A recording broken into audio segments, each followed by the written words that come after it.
Hello, my friends.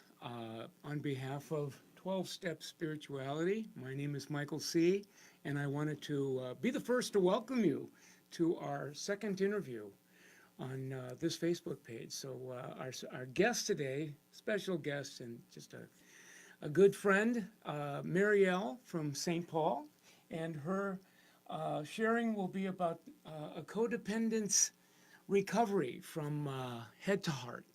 And before I bring her on, in a nutshell, I just wanted to let you know, believe me when I tell you she qualifies. She's been in our community, 34 years of recovery, her first 12 years ACA, Adult Children Alcoholics. Next 11, not only in ACA, but as she'll share with you, member of Centering Prayer, practitioner. And the next date after that, not only ACA and Centering Prayer, but her family now is in recovery as well. And her last 3 years, as you'll see, that she has now went to work practicing the principles to continue to deepen her spirituality. So without any further ado, please welcome Marielle. Come on in, Mary. Hi, Michael. How are you? Let me give you a hug. Oh, Ooh. thank you. We spent the morning preparing for the conversation, so it's just it's wonderful to have you. I'm delighted to be here. Well, Thank you. and And I want to thank you and Adam for your service and Oh. for your using your skills to serve. well, thank you. So this is our first chance to kind of like bring you to the world. So I can hardly wait to get going. I'm excited. Okay. I'm a little nervous. Well, and we'll get into the flow and we'll see where it takes us. Okay, I'm in. All right, so I know that you and I were thinking together, and I wanted to kind of turn it over to you and get a story started with what your life was like and as your experience in ACA and Centering Prayer and what have you. So, Let me start. My family, my parents were not alcoholics, they were workaholics. But the emotional climate was the same. And as you can see, here I am, I'm probably 2.5 or 3. The rules of the family were don't talk, don't trust, don't feel. And what I see in this face is me thinking, yeah, but I've got a lot to say and I have feelings. What am I supposed to do? And I have to trust you because I live here for another 18 years. So I locked all of it up. I repressed it. And in order to survive, I created this voice in my head. I thought my parents weren't paying attention to me because I wasn't a good person, because I was doing something wrong, because I wasn't good enough. So I figured in my immaturity, if only I were better, if only I were smarter, if only I could do more. So I created this voice in my head out of my terror, confusion of this woman, this mean lady in my head who kept yelling at me, telling me what to do. And by me listening to her and being distracted by her, by that voice, it kept my shame, fear, and doubt hidden. And even hidden from me. That was my denial. all right, our next piece. And so, as I told you, that mean lady in my head kept me, to survive my family, kept me alive. I survived, and it's a big deal to me because my brother didn't. My brother died of suicide. And it's how I got into ACA. And that first night I walked in, and they said, it's a family illness. You didn't cause it, can't control it, can't cure it. Ends in insanity, death, and suicide. So I thought, oh my. And I'd like to read for you the traits. This is called the problem for adult children. So for any of you that don't know it already, here's how I was living my life. And it's written as we, and so I'm going to read it that way, but it could be I. Adult children of alcoholics seem to have several characteristics in common as a result of having been brought up in an alcoholic household. 1, we became isolated and afraid of authority figures. 2, we became approval seekers and lost our identity in the process. 3, we're frightened by angry people and any personal criticism. 4, we either become alcoholics, marry them, or both, or else find another compulsive personality, such as a workaholic, to fulfill our abandonment needs. We live life from the viewpoint of victims and are attracted by that weakness in our love, friendship, and career relationships. 6, we have an overdeveloped sense of responsibility. It's easier for us to be concerned with others rather than ourselves. This enables us to not look too closely at our own faults or our responsibility to ourselves. That is the codependent. I wanted to focus on everybody else's life. I wanted to solve everybody else's problems because I didn't want to look inside. I was in too much pain. We get guilt feelings when we stand up for ourselves, so instead give in to others. We became addicted to excitement. I always felt this one as I became addicted to my anxiety, my fear, and my emotional chaos. My compulsive thinking was all about creating chaos because then I didn't have to feel. We confuse love and pity and tend to love people we can pity and rescue. I married an alcoholic. We stuffed our feeling from our traumatic childhoods. We've lost the ability to feel or express our feelings because it hurts so much. This includes our good feelings, such as joy and happiness. Our being out of touch with our feelings is one of our basic denials. We judge ourselves harshly and have a very low sense of self-esteem. We are dependent personalities who are terrified of abandonment and will do anything to hold on to a relationship in order not to experience painful abandonment feelings, which we received from living with sick people who were never there emotionally for us. I want to stop here, and I also, in my life, terrified of both abandonment and intimacy. I didn't want anybody to know me because I didn't like me. I didn't want to be exposed. And the thing about abandonment is I abandoned myself. Here's the next slide. Here's this happy, lively, beautiful little baby girl, and I had to protect her because of that don't talk, don't trust, don't feel. So I just locked her up. I locked her deep away inside somewhere. And then I had this other little girl, ignored, lonely, frightened, who I abandoned. I wasn't listening to her. I couldn't afford to listen to her. And so I kept her hidden in all these repressed feelings of shame, fear, doubt, and abandonment. I abandoned myself because I felt abandoned emotionally. And in our family, it was so confusing because we had dinner at 6 every night.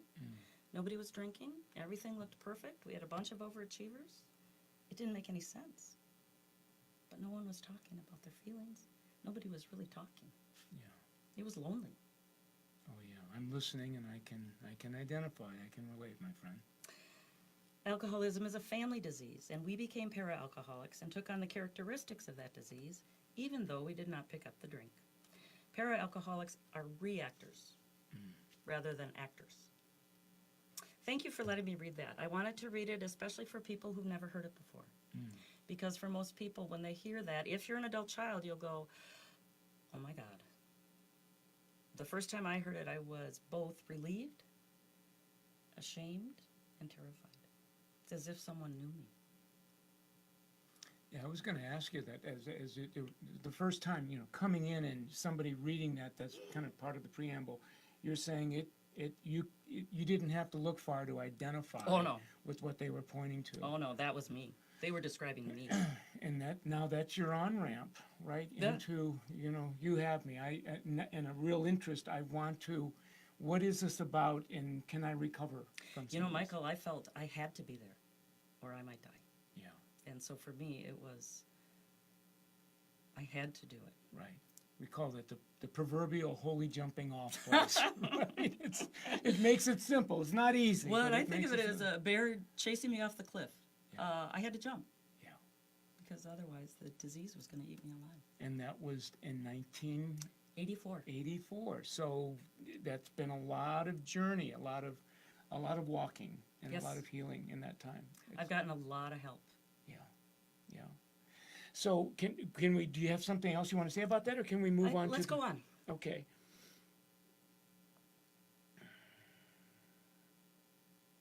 What's this about? This is 1996 when I started centering prayer. And here's what I learned. Before I started centering prayer, I was trying to achieve my recovery. I was trying to solve it. I was trying to use my intellect. Said I had basically replaced the 10 Commandments with the 12 steps. I wanted to make it happen and get the hell out of there. When I started centering, my life changed. I changed. it came down into my heart. And what I realized is my recovery it wasn't about my effort, Yes. it was about my consenting to allow healing. Yeah. Now, what I find interesting about this is you're in recovery. If I'm doing the arithmetic right, it's 12 years. It's been 12 years. Right, and so you're using the 12 steps, and it sounds like you're doing the deal, and you're introduced to centering prayer. Tell us just a little bit about how you were introduced to centering prayer. I know you had some experience with Thomas Keating. Well, yes, but I started because it was the 11th step. Sought through prayer and meditation Yes. to improve my conscious contact. Yes. And so, being a good little overachieving workaholic, I thought, okay, I'm going to do it. So I tried other ways. Yeah. Yeah. And I failed. I could never do it Right. because I was thinking too much. Yes. I thought the goal was to get rid of my thoughts. And I couldn't do it. I'm a compulsive thinker. Guilty as charged, That's where Your I go to. Honor. That's where I go. And that's why centering prayer was so wonderful for me. But I was in spiritual direction because I had gone on a 4th step retreat, and the woman said, "Well, you should maybe see a spiritual director." And so I got under spiritual direction, and my spiritual director said, "Mary, you're going to learn centering prayer."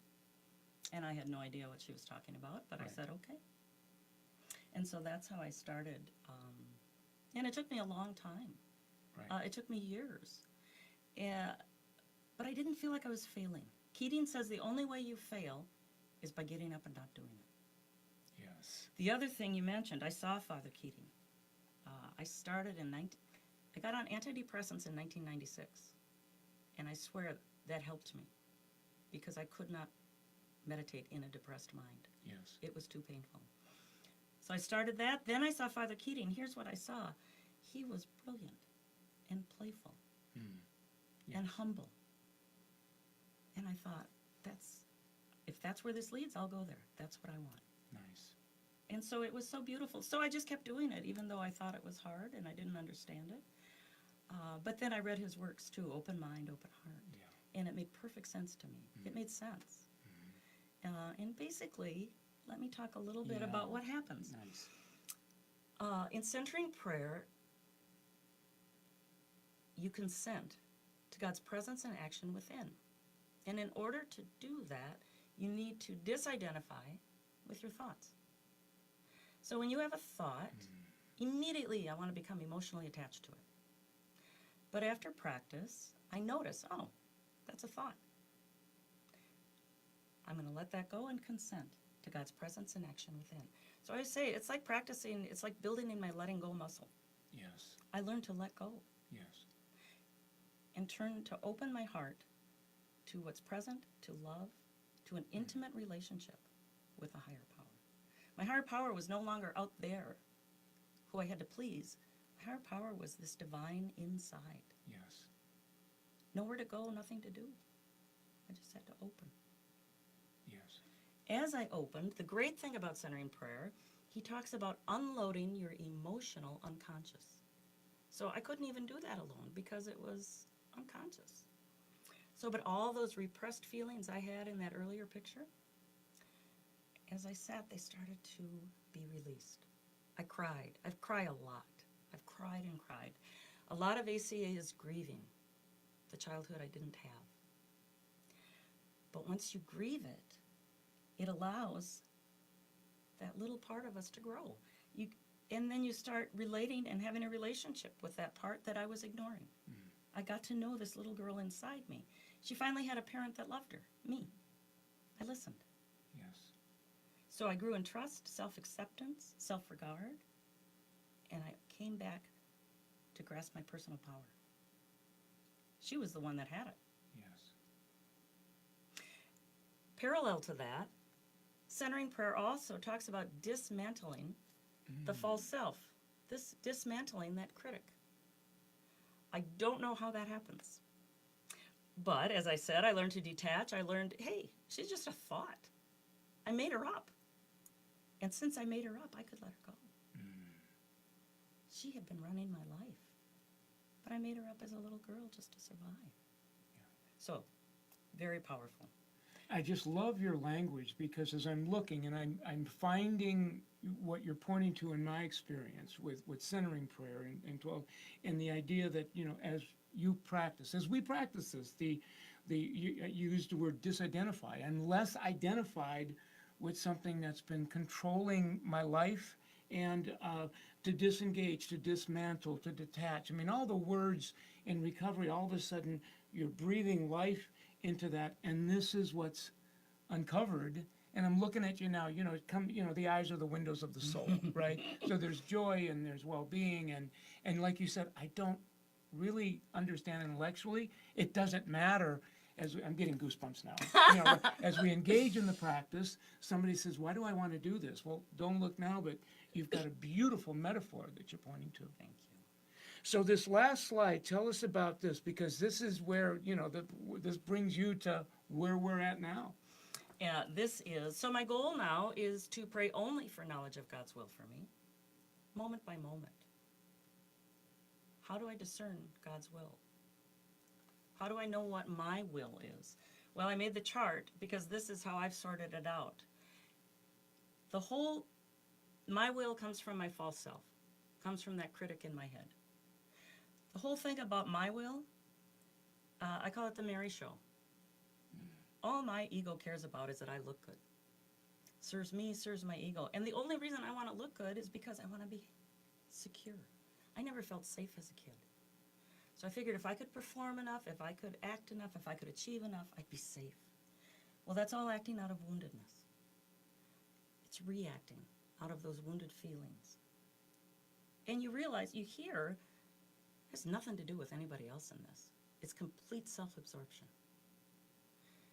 A codependent looks like they're being nice, but it's so they feel safe. In my experience, it was only so I felt safe. When I act out of my true self, my whole intention and motivation is to serve, to do God's will, whatever that is. Now, the hard thing is you never know. But the intention is to love, to be here to love. I'm acting out of wholeness. That wounded little girl in me is now part of me, and I can tap into her spontaneity and her creativity and her joy. That's where joy lives. And I'm acting, not reacting. I don't get triggered. I can act to do God's will. Living this way is fulfilling, it's satisfying, and it's simple. Living with my will, it's exhausting and it's complicated. I will always try to make something simple complicated. That's just how I learned to do it. I love it. I mean, you know, the essence of whatever you want to call this, wisdom, genius, is simplicity. And there's just this beautiful, simplistic, you know, you're pointing to something that as we continue to practice, I know I wake up to more of this. I spot this sooner, and it's like, you know, the first step out of hell is knowing that I'm there, right? That's exactly right. And then, okay, and then we practice, and more of this gets revealed, and we're over here a few more moments, and then we get back here. But, I mean, that's the dance. And you know the magic of it? You learn how this feels. When I was living the other way, I had no idea how this felt. Right. I didn't know. Yes. But once you start feeling it, Yes. it's pretty great. Yeah. It's still a challenge, Yeah. but it's living with ease. In our book, we call it living as the world is a loose garment. Yeah. Everything seems easier. The other thing I wanted to say about God's will, it's always the simplest, most obvious, Yes. most natural, Yes. most truthful, next right thing. I love it. Well, I know that we wanted to end it by you had something else you wanted to read, and I promised to post it on the page once you read it, because it's one of my favorites. It's beautiful, beautiful. And that's why I wanted to read it true. Okay. It's the ACA promises. They're different than the AA promises. Thank you for letting me read this. Oh, you're very welcome. Number 1, we will discover our real identities by loving and accepting ourselves. Number 2, our self-esteem will increase as we give ourselves approval on a daily basis. Number 3, fear of authority figures and the need to people please will leave us. 4, our ability to share intimacy will grow inside us. 5, as we face our abandonment issues, we will be attracted by strengths and become more tolerant of weaknesses, our own and others. We will enjoy feeling stable, peaceful, and financially secure. We will learn how to play and have fun in our lives. We will choose to love people who can love and be responsible for themselves. Healthy boundaries and limits will become easier for us to set. Fears of both failure and success will leave us as we intuitively make healthier choices. With help from our ACA support group, we will slowly release our dysfunctional behaviors. And gradually, with our higher power's help, we will learn to expect the best and get it. It works. The promises come true. Wonderful. Well, it was just a joy. I'm very moved by your presence and the wisdom that came through you. And as I promised you and the viewer, we'll post these promises on the live that we'll keep on the 12-Step Spirituality page. So thank you very much for My pleasure. This is me working my program. This is how I stay sane. nice. Can I have a hug before we say goodbye? Absolutely. Oh, thank you. So much. So we hope you enjoyed it. Well, this will live on the page, and stay tuned, and more will be revealed. We have an array of people that will come and share with us in the next few weeks. So thank you very much for being with us this afternoon. Thank you, Mary. Thank you.